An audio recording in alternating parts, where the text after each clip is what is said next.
Dos administracións que a veces tamén nos tiramos as orellas, pero que estamos de acordo en proxectos importantes como este. Un dos fitos máis importantes da cultura galega do ano 2013. Pensar que o primer premio de fotografía contemporánea pero que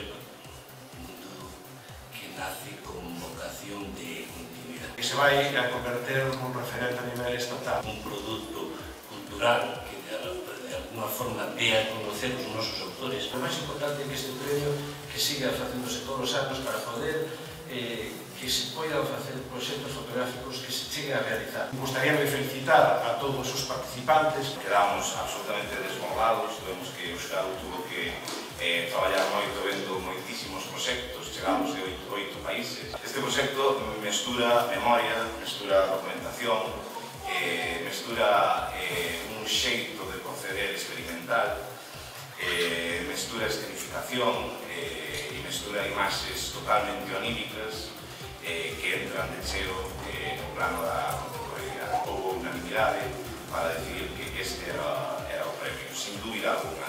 Parece que hoxe se pensa un círculo máxico que ten que ver coas viaxes seguramente de Daniel Aterrachá, nosa, o millor, a partir desta 31ª edición, porque o que comezou un Ourense, pois o comeza outro, agora mesmo. Estou tan contento, tan satisfeito, tan orgulloso de todo isto. Sobre todo quería dar esas gracias ás persoas maiores, as que están e as que xa non están. Foron moitos ratos con eles, que creo que foron placenteros para eles e sobre todo para mí.